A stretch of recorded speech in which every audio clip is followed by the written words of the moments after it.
کسی جگہ دیووں کی ایک قوم آباد تھی۔ دیو بڑے امن پسند اور صلح پسند تھے۔ وہ لوگوں سے محبت کرتے اور ان کے کام آیا کرتے تھے۔ دیووں کی ایک ریاست کے قریب ایک ریاست بونوں کی بھی تھی۔ یہ بونے بھی بڑے نیک اور شریف تھے۔ آپس میں ایک دوسرے کی مدد کیا کرتے تھے۔ دیووں کے بادشاہ کا شہزادہ بڑا شریر اور فسادی تھا اور بونوں کو تنگ کرتا رہتا۔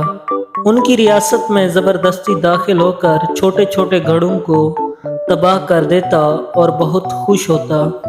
بونے خوف سے ڈر کر بھاگتے دیکھ کر وہ خوب کہکے لگاتا۔ ایک دن بونوں کا بادشاہ بیٹھا سوچ رہا تھا کہ کس طریقے سے دیو شہزادے سے بچا جائے۔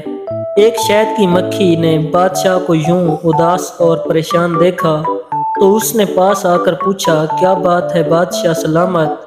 آپ مجھے پریشان دکھائی دیتے ہیں۔ بادشاہ نے دیو شہزادے کے بارے میں بتایا تو شہد کی مکھی نے تھوڑی دیر سوچ کر کہا، بادشاہ سلامت، میں آپ کی مدد کروں گی اور آپ کو دیو شہزادے کے شر سے نجات دلاؤں گی۔ اس نے بادشاہ کو اپنے منصوبے سے آگاہ کیا۔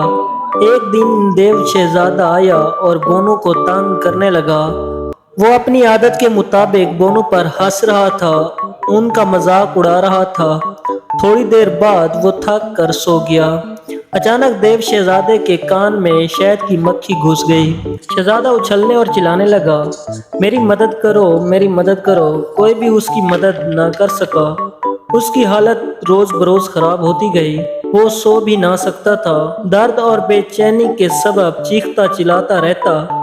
بونوں کا بادشاہ دیو شہزادے سے ملاقات کے لیے آیا۔ اس نے شہزادے سے کہا، میں آپ کی مدد کرنے کے لیے تیار ہوں، لیکن آپ کو وعدہ کرنا ہوگا کہ آئندہ آپ ہم دونوں کو کبھی تنگ نہ کریں گے۔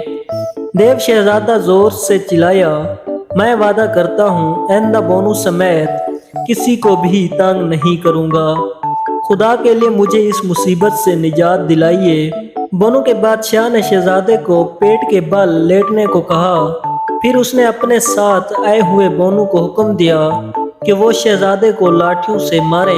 جب وہ خوب پیٹ چکا تو بادشاہ نے شہزادے کے کان میں پھونک ماری۔ شہد کی مکھی اشارے پاتے ہی تیزی سے شہزادے کے کان سے نکل کر اڑ گئی۔ اس کے بعد شہزادے کو آرام آ گیا۔ اب شہزادہ سدھر چکا تھا۔ اس نے شرارتوں سے توبہ کر لی۔ اب وہ بونوں کی مدد کرتا، ان کے ساتھ کھیلتا اور انہیں کبھی بھی تنگ نہ کرتا۔ ملتے ہیں نیکسٹ ویڈیو میں۔ اگر سٹوری اچھی لگی ہو تو پلیز ہمیں سپورٹ کریں اور ہمارے چینل کو ضرور سبسکرائب کریں۔